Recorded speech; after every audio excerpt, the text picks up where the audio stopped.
So apparently you all enjoyed my first video. I guess I have no choice but to continue the adventure of James in the alternate universe where his parents are nice and his fiancée non-existent. If you haven't watched the first part of this story, check it out because this one is a direct sequel to that. With that said, let's begin our new adventure, shortly after James completed his Johto journey and traveled south.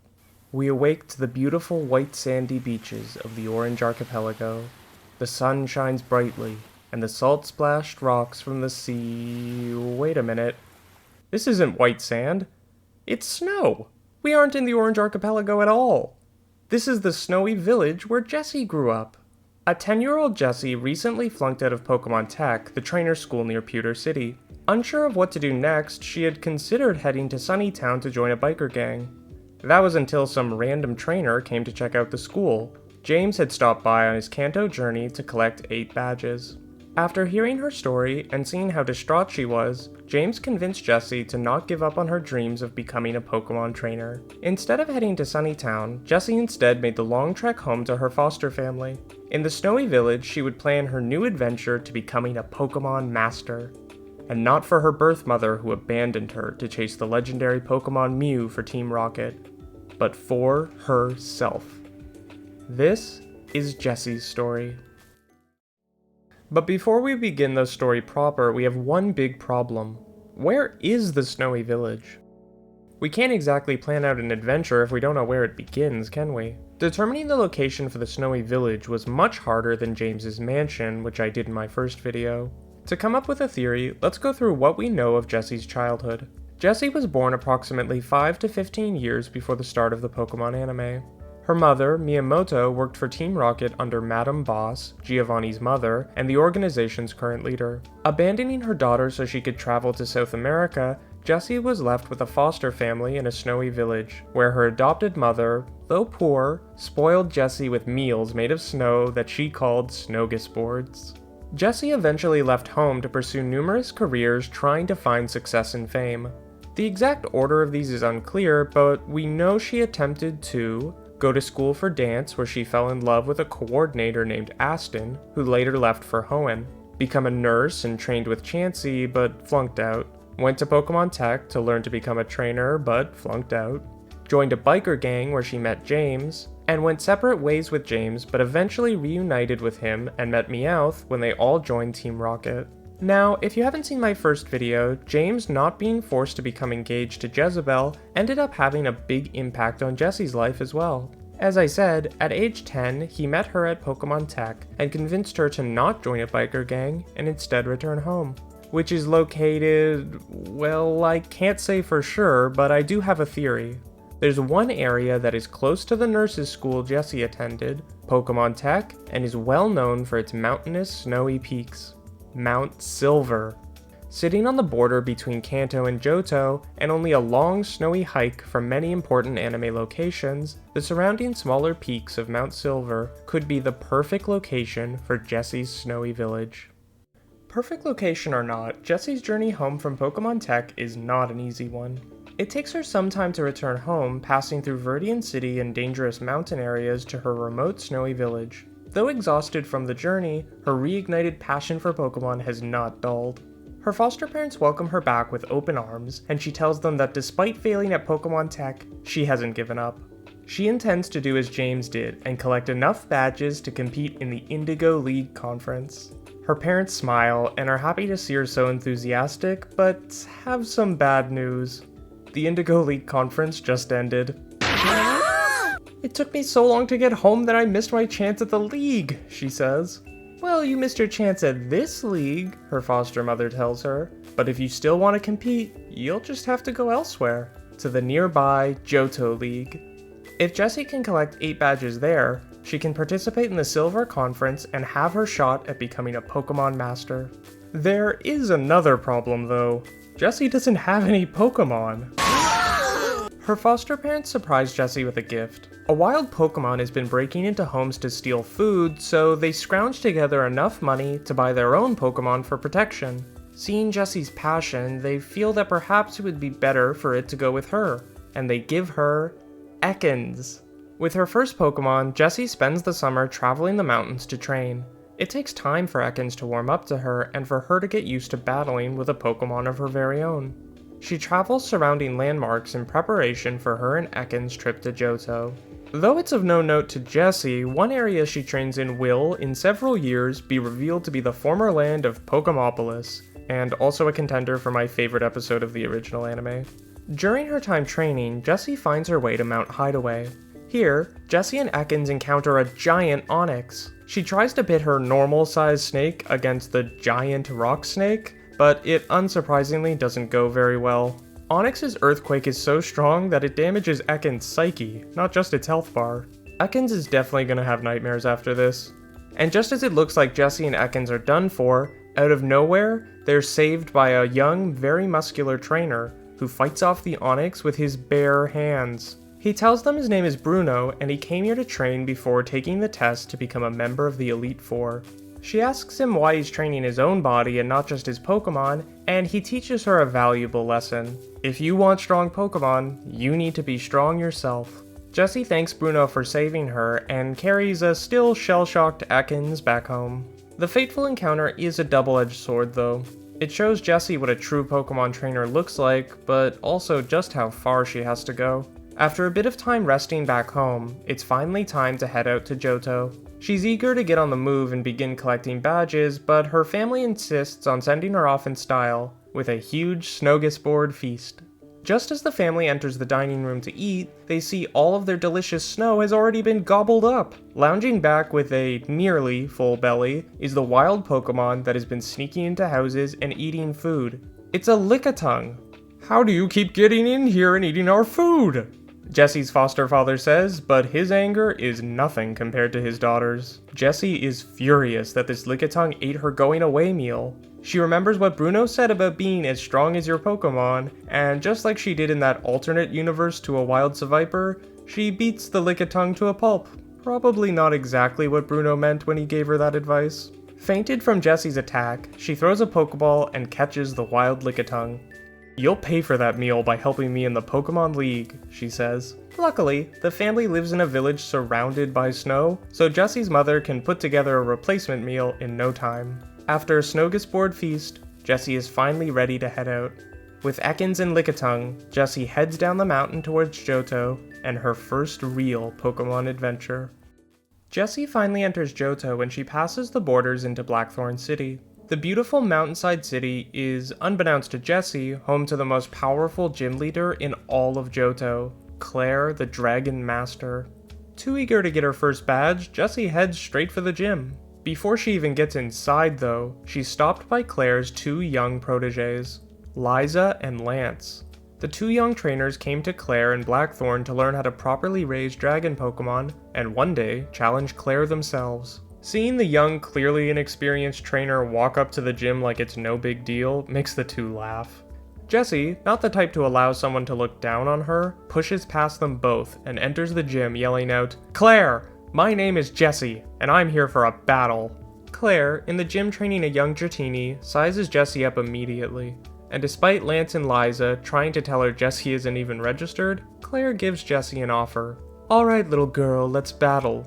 And you know what? If you can beat me, I'll contact the Silver Conference myself and get you entry.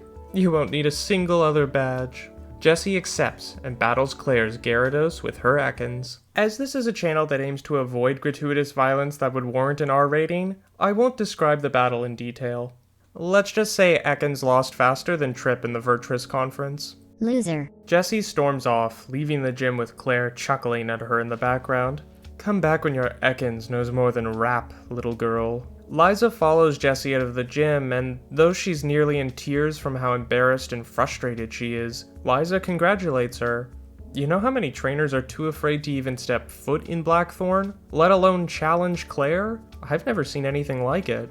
I've been training with her for a long time and have never won once. I've never even beaten Lance. So don't get discouraged. Liza tells her to travel down to New Bark Town to formally register and begin her journey properly. With Liza waving her off and Lance glaring from inside the gym, Jessie heads off to New Bark Town. On the way down to New Bark, Jessie realizes she's very close to the Pokemon nurse school she attended before Pokemon Tech. Though she flunked out there as well, she decides to head over and meet up with an old friend. A Chansey Jessie had studied with is still there and greets her with open arms. Jessie pulls out the other half of the medal that Chansey gave her when the two parted ways. Apparently, Chansey's about to graduate and is meant to join a Nurse Joy somewhere in Johto. Jessie congratulates her, but can't help but feel a little sad to know they'll have to say goodbye once more. The two had hoped to graduate together, but seeing as Jessie isn't a Pokemon and couldn't learn the move Sing, she flunked out. Chansey, remembering how hard it was to say goodbye the first time, doesn't want to do it again. Chansey decides that it won't be joining a Nurse Joy. It will be joining Jessie. The two hug, Jessie ecstatic that her old friend will once again be by her side. Still in the outskirts of New Bark, Jessie and Chansey decide to rest for the night. It will give them both a chance to hang out properly, just like old times. However, when the sun sets and the moon comes out, Jessie and Chansey are attacked by a wild Pokemon. It doesn't hurt them, but it does steal Chansey's egg. The two follow the fast-moving egg stealer into the woods, and though it stays ahead of them, they're able to corner it against a rocky cliff. It's a Sneasel. Jessie wonders if it came down from Mount Silver in hopes of stealing Chansey eggs from the nurse's school. The Dark and Ice type Pokemon is well known for stealing and eating Pokemon eggs. Thinking that Jessie is too weak to stop it, Sneasel stole the egg without fear. However, Sneasel made one fatal mistake. It wasn't Jessie it should have been worried about. Chansey, inheriting some of the anger from her trainer, double slaps Sneasel within an inch of its life. Jessie catches the wild Sneasel to keep it from trying to hunt the other Chansey studying at the school. Though, having it in her party does worry her. 1. Will a Pokemon like this obey her? And 2. What if it's left alone in a room with Chansey? Ooh, that might get ugly quick. Entering New Barktown, Jessie heads to the laboratory of the newly assigned Professor Elm. Having recently graduated from school where he studied under Professor Oak, Elm registers Jessie in the Johto League and points her in the direction of Violet City. He also offers her a Totodile, but it bites her hair immediately and she says absolutely not. Jessie eventually makes it to Violet City. Jessie heads straight for the Pokemon Center. As soon as she enters and the Nurse Joy's Chansey greets her, Sneasel forcibly comes out of its ball and tries to steal this Chansey's egg. A volunteer police officer runs in to try and subdue Sneasel, but luckily Jessie's Chansey comes out and double slaps it. The police officer asks why Jessie can't control her Pokemon. She says that the Sneasel was recently caught and doesn't seem to think she's strong enough. The police officer says trainers need to work just as hard as their Pokemon so they will respect them, and says the best way to do that is to win badges. He introduces himself as Faulkner and guides her to the gym which is led by his father. At the Violet Gym, Jessie battles Faulkner's father, a flying-type specialist. Jessie battles with Ekans, but it loses quickly to the gym leader's Pidgeotto. With the enemy using flying types, Jessie feels her best bet is Sneasel, and reluctantly sends out the Ice type. It's clear Sneasel has no interest in battling, at least not for free. Sneasel holds its hand out as if to say, "It'll cost you," and Jessie yells out, "Fine, I'll get you a whole egg buffet, just battle!" With a smirk, Sneasel agrees and fights. The gym leader's flying types are no match to Sneasel's super effective Icy Wind, and it defeats both Pidgeotto and Noctowl with ease. Though Jessie's wallet takes a hit feeding Sneasel his fill of eggs, Jessie can still celebrate her first badge ever, the Zephyr badge. After viewing a Sunflora contest in Blooming Vale, Jessie heads down to Azalea Town for her next gym battle. Passing through Union Cave, Jessie sees dozens of Slowpoke. A hiker informs her that a migrating herd of Shelder are in the lower levels of the cave. Many of the Slowpoke from the Slowpoke well outside Azalea are here to meet the Shelder and evolve. Jessie follows them down, hoping to see the evolutions and maybe catch a new Pokemon. Watching dozens of Slowpoke and Shelder combine to form a herd of Slowbro is awe-inspiring, but Jessie notices a lone Shelder in the outskirts of the group. This Shelder is much larger than the others. None of the lazy Pokemon want to lug around such a large shell, so it's left without a Slowpoke to pair with. Seeing how sad it is to be alone, Jessie offers it a spot in her party. She tells the Shelder that perhaps together they can find a Slowpoke for her to evolve with. Rather than be by itself in the depths of the cave, Shelder happily joins Jessie's team, in hopes it can fulfill its dream of evolution one day. With a new Pokemon in her party, Jessie enters Azalea to battle the gym leader, Kurt. Specializing in Pokemon found in the trees of his orchard, he uses Aipom, Pineco, and Heracross. Jessie begins the battle with her Ekans, who's able to dodge Aipom's attacks by using Dig. A powerful bite attack is able to finish off the long-tail Pokemon. However, Kurt's Pineapple emerges, and after putting down a layer of spikes, surprises Jessie by using self-destruct to take out Ekans.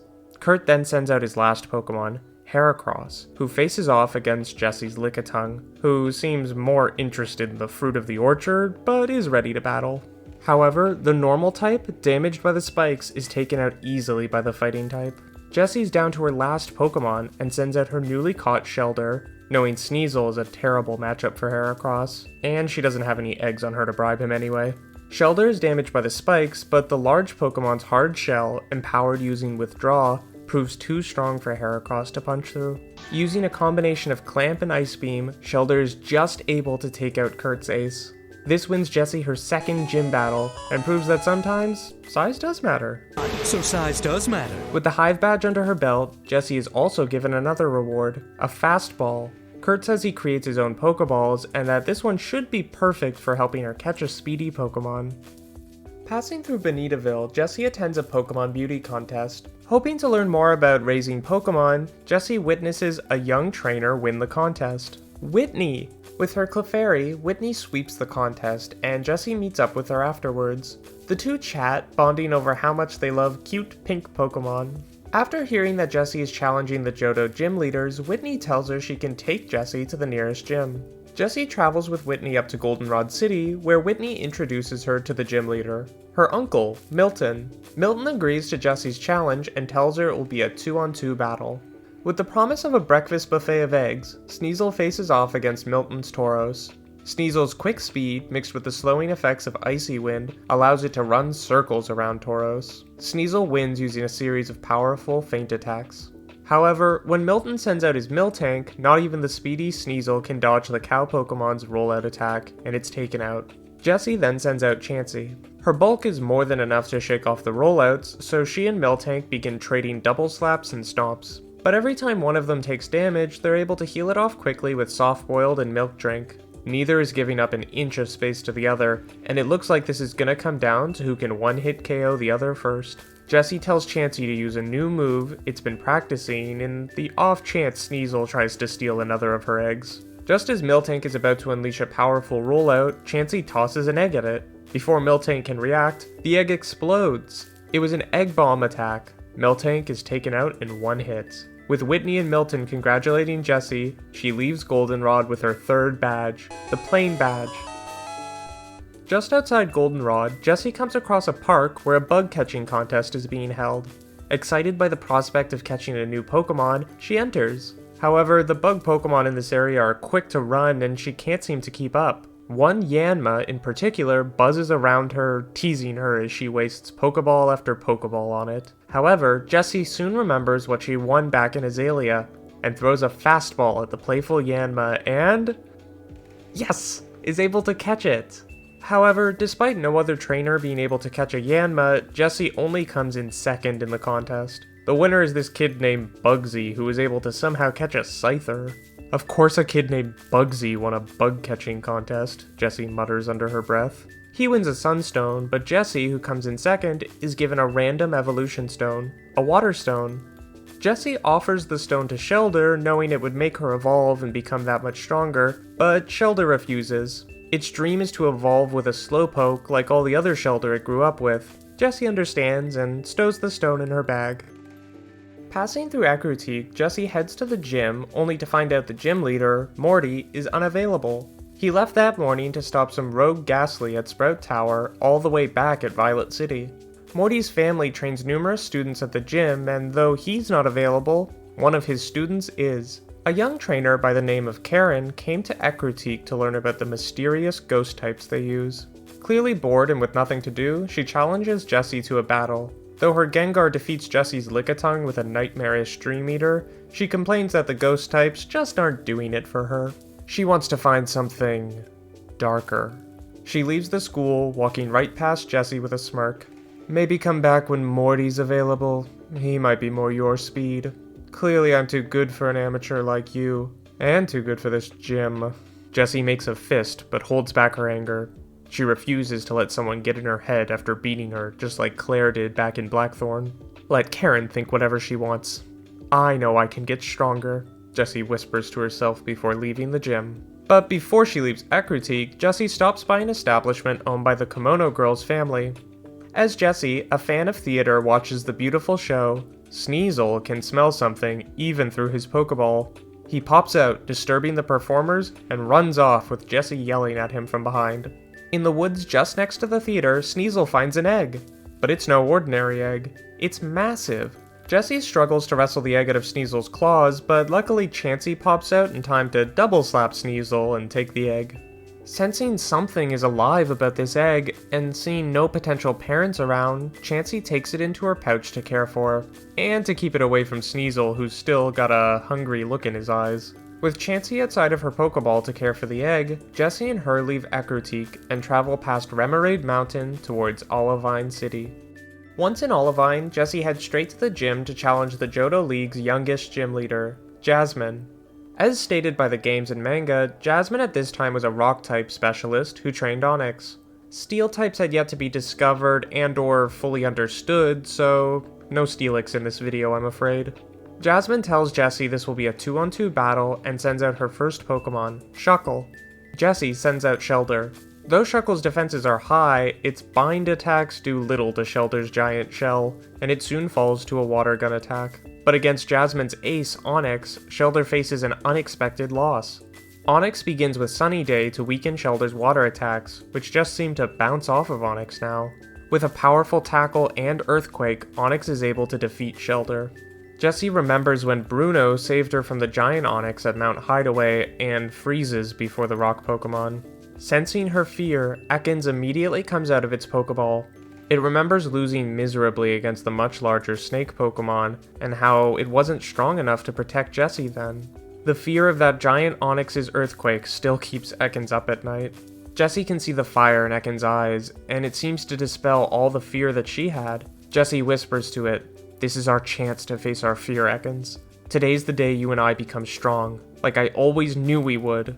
Ekans, inspired by the ambition and passion of his trainer, evolves into Arbok and unleashes a brand new attack, the very move that kept it up at night, its own Earthquake.